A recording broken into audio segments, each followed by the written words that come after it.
Sud Radio, faut que ça change. Anthony Martin-Smith. Bienvenue à vous sur Sud Radio, un peu plus de 20h30. Merci d'être à l'écoute. Vous êtes de plus en plus nombreuses et nombreux chaque semaine et ça nous fait grandement plaisir. Vous pouvez bien entendu nous écrire sur jeparticipe@sudradio.fr si vous voulez venir dans l'émission, témoigner, interagir avec nos invités. C'est radio libre, comme dirait notre ami Patrick Roger sur la station. Allez, les changements à la une avec Mathéo Lamblot. Agissons ensemble pour une société plus juste. L'association APF France Handicap présente Sud Radio, les changements à la une. Ce samedi 19 avril 2025, Mathéo Lamblot, les changements à la une avec la Fédération française des chiens guides d'aveugles et puis l'Association nationale des maîtres chiens guides crée une grande mobilisation à l'occasion des 20 ans de la loi de 2005. Oui, Anthony, et l'enjeu de cette mobilisation est une meilleure reconnaissance et la valorisation des chiens guides pour une société plus inclusive. Aujourd'hui en France, près de 2 millions de personnes sont touchées par une déficience visuelle et plus de 200 000 sont éligibles à l'obtention d'un chien guide. Mais le problème, c'est que seulement 1% de ces personnes en bénéficient. Les associations déplorent à travers cette campagne les refus d'accès qui sont aujourd'hui très courants.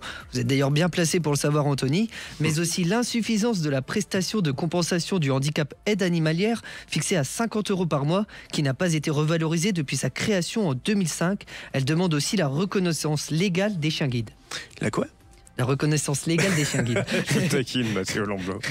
Et pendant que les associations essayent d'avancer, le Sénat, lui, fait du surplace. Et c'est le peu de le dire, Anthony. Le 9 avril dernier, la majorité sénatoriale de droite et du centre a rejeté les amendements PS et écologistes visant à supprimer le vote par assis levé. Pour rappel, cette manière de voter consiste à se lever pour un sénateur lors de certains votes, ce qui exclut les personnes en fauteuil roulant. Le socialiste Éric Kerrouche juge cette mesure intolérable et il dénonce une nouvelle stigmatisation. C'est du délire, ça, quand même. L'émission Les Rencontres du Papotin sur France 2 va connaître sa première délocalisation et pas n'importe laquelle, Mathéo. Eh bien oui, Anthony, ce sera à Cannes que se déplaceront 18 journalistes de ce magazine diffusé chaque samedi et composé uniquement de journalistes autistes. Ils couvriront le 78e Festival de Cannes pour une émission spéciale qui sera diffusée la semaine du 19 mai. Les changements à la une. Agissons ensemble pour une société plus juste. L'association APF France Handicap vous a présenté Sud Radio, les changements à la une. Merci Mathéo Lamblot. Et aujourd'hui, c'est une émission un peu particulière puisque c'est vous qui l'avez entièrement préparée. Alors Mathéo, veuillez, je vous en prie, présenter nos invités du jour. Alors nous recevons d'abord Daphné Rubin, responsable de la collecte électronique à l'Institut Gustave Roussy. On a un problème d'élocution aujourd'hui, Mathéo, c'est pas possible. Gustave Roussy est en charge du dossard solidaire du Marathon de Paris. Donc bonjour à vous Daphné Rubin et bienvenue sur Sud Radio. Bonjour et merci. Bonjour Daphné, vous avez reçu le 8 mars dernier à l'occasion de la Journée de la Femme. Et avec vous, vous serez accompagné d'Alban Bunel, justement la finisheuse du Marathon de Paris et qui portait ce dossard solidaire de l'Institut Gustave Roussy. Bonjour Alban. Bonjour Mathéo. Et en deuxième partie d'émission, nous recevrons donc Guillaume Pertuzel et Johan Culianet de l'association Culmine.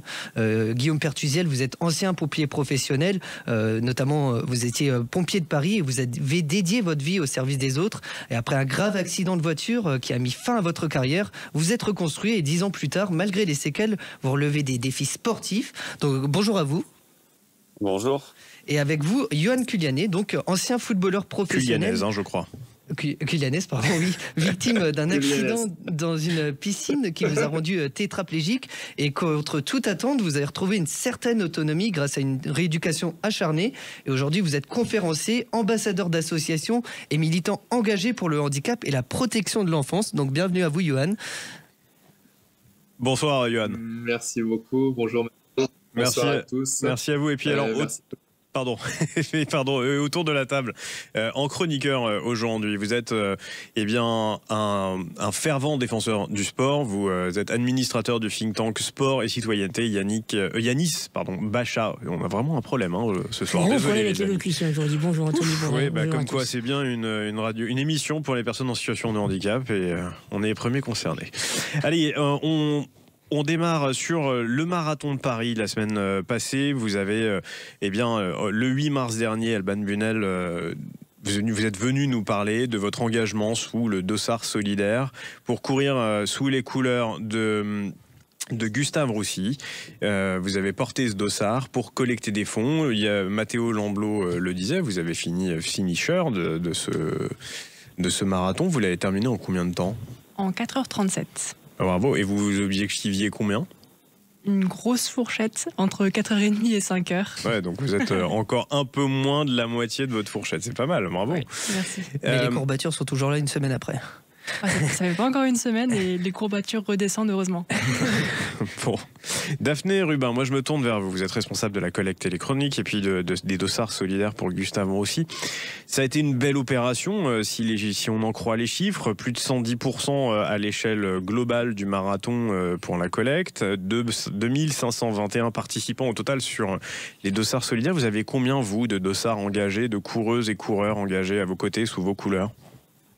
Déjà, un grand bravo à Alban qui fait partie de nos coureurs solidaires. Merci, et nous, sur cette édition du Marathon de Paris, on avait plus de 300 coureurs de l'équipe, Gustave Roussy, qui ont pris la ligne de départ. Et Alban a collecté plus de 1 000 €, ce qui est assez exceptionnel quand on sait que la collecte pour prendre le départ est de 420 €. Et tous ces 300 coureurs ont permis de réunir plus de 280 000 € pour la recherche menée à Gustave Roussy.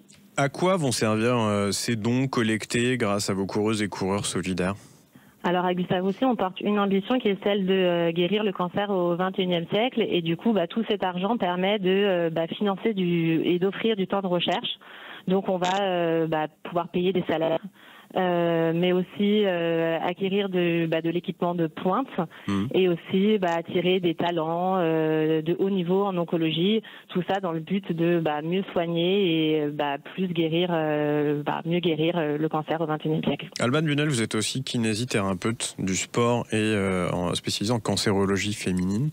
Oui. Vous allez faire quoi de cet héritage du marathon dans votre carrière professionnelle? C'était déjà là, mais le goût de l'effort, j'imagine. Ouais. Et je retiens deux choses, deux piqûres de rappel dans ce marathon.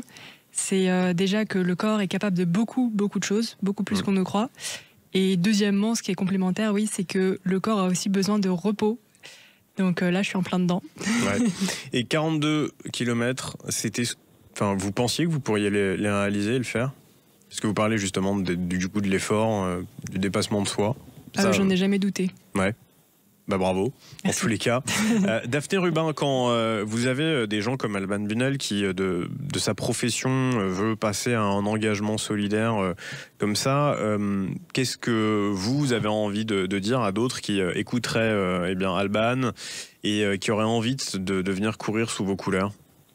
Déjà, c'est une grande fierté d'avoir des gens comme Alban dans notre équipe. C'est aussi un message d'espoir pour tous les patients, pour les patients qui à la fois ne peuvent pas courir, ceux qui sont partis trop tôt, mais aussi des patients qui sont en rémission ou en traitement, parce qu'on en a eu dans ces 300 coureurs, des personnes qui sont allées au bout de leur marathon, qui avaient envie de justement célébrer la vie, de se dire que à 50 ans, il était encore temps de se lancer un challenge. Donc moi, ce que je dirais, c'est de pas hésiter à se lancer, peut-être aussi avoir le retour d'Alban, parce que je pense que collecter 420 € au départ, ça peut faire, en plus du marathon, de l'exploit sportif qu'est le marathon, ça peut faire peur, mais on se rend compte qu'en sollicitant nos proches, nos amis, nos collègues, notre famille, c'est assez simple et du coup, on a un double, on est messager d'un double message qui est à la fois cet exploit sportif, mais aussi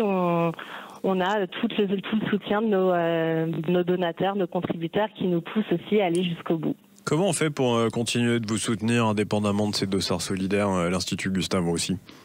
Alors, vous pouvez faire un don sur le site www.gustaveroussy.fr et les dossards solidaires, ça continue l'année prochaine. Ouais. On a encore une course qui est l'Adidas Dika Paris qui est le 8 juin et là, on va bientôt ouvrir...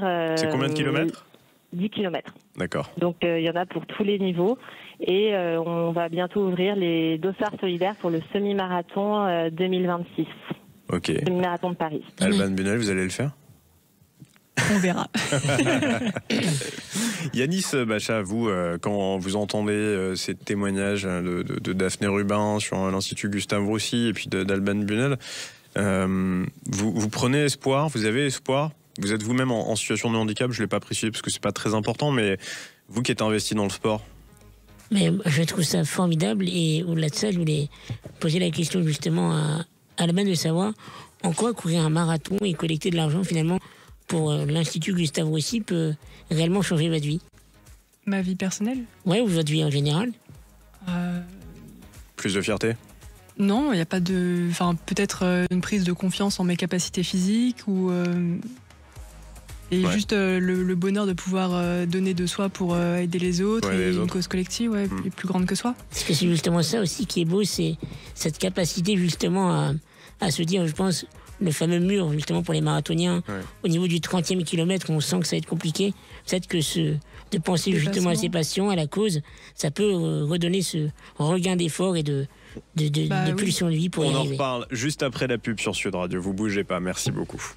Sud Radio, faut que ça change. Anthony Martin-Smith. De retour sur le plateau de Sud Radio et sur l'antenne avec mes invités, Guillaume Pertuezel, Johan Culianez, qui ont confondé l'association Culmine, et ils vont nous parler des défis sportifs qu'ils se sont donnés, et à commencer par le Marathon de Paris. Et Marathon de Paris avec Alban Bunel, qui n'est thérapeute du sport, également spécialisé en cancérologie féminine, avec Daphné Rubin, responsable de la collecte électronique pour l'Institut Gustave Roussy, et puis notre chroniqueur du jour, Yanis Bacha, cette fois je me trompe pas, Yanis, administrateur du think tank sport et citoyenneté. Et Mathéo Lamblot, du coup, cette émission, vous l'avez sacrément bien préparée avec nos invités. Je vous laisse commencer. Oui, on le disait, vous deux, ce qui vous réunit, c'est ce projet Culmine, au bout duquel l'objectif est de gravir le Mont Blanc en 2026, afin que Johan devienne le premier tétraplégique à réaliser cet exploit. Est-ce que vous pouvez nous raconter du coup ce projet, s'il vous plaît? En fait, alors oui, on parle d'exploit pour m'emmener tout en haut du Mont Blanc. Alors après, c'est pas non plus un kiff perso. Moi, ce que je veux avant toute chose, c'est vraiment vivre une aventure incroyable avec d'autres personnes. Je sais très bien que en arrivant à 4800 mètres, il n'y a pas une petite fille qui m'attend avec une baguette magique et qui va me dire Johan, je te rends tes bras et tes jambes, je serai toujours tétraplégique le lendemain. En fait, ce qu'on voulait vraiment montrer avec Culmine, d'ailleurs le slogan de notre association, c'est rendre l'impossible accessible. C'est de se dire que moi pendant 35 ans j'ai été valide, j'ai été footballeur professionnel. Du jour au lendemain je suis devenu tétraplégique, donc j'ai pris perpétuité dans mon corps dans un fauteuil. D'un accident de plongeon, accident malheureux, c'est ça. Ouais, c'est ça, c'est un plongeon en piscine. Comme la plupart des accidents de tétraplégie, c'est un plongeon en piscine, comme Grand Corps Malade par exemple, c'est exactement la même chose. Et la période estivale est vraiment propice à ce genre d'accident. Et justement, dans ce projet de gravir le Mont Blanc, vous avez commencé ce week-end la préparation avec ce marathon de Paris. Comment ça s'est passé justement ce marathon? Ça a été sport, parce qu'il y avait énormément de monde. Et comme on a une team quand même de coureurs qui font à peu près du 3 heures au marathon en individuel, ça court, même avec une joëlette, ça court. Donc, vous l'avez fait en 3h54, on le rappelle, c'est un exploit. On a eu du mal à se frayer un chemin en fait avec la joëlette, sachant que Johan plus la joëlette a une centaine de kilos, donc il est hors de question de toucher quelqu'un. Et là, avec le monde qu'il y avait, ça a été compliqué. C'était la partie la plus compliquée. Et c'est vous, Guillaume, qui poussiez Johan? Je faisais partie de l'équipe, ouais. D'accord. On était 6 autour de la joëlette. Incroyable. Et justement, ces défis, c'est aussi le travail de toute une équipe. Racontez-nous un peu toutes les personnes qui sont autour de vous. Racontez-nous.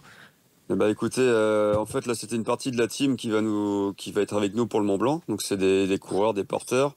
Ce sont tous des athlètes de haut niveau, chacun un petit peu dans son domaine. Mais en gros, c'est des anciens pompiers de Paris qui sont maintenant dans le milieu du sport et qui ont gardé quand même une belle capacité physique. Yanis Bacha. Et vous étiez entraîné, bonjour. Vous étiez Bonjour. Entraîné longtemps justement avant ce marathon avec la joëlette dans les rues de Charleville-Mézières? Donc avec cette joëlette-là, non, on s'est même pas entraîné avec parce que c'était un peu compliqué comme une partie de l'équipe est sur Paris et nous on est en Bretagne. Mais sinon c'est de l'entraînement au quotidien en fait pour les équipiers. Et vous, votre rôle, Johan, c'est quoi dans ces cas-là? Dans ces cas-là, moi je vois tout, on va dire, à 10 mètres. Donc on a besoin de donner un peu des conseils à droite à gauche.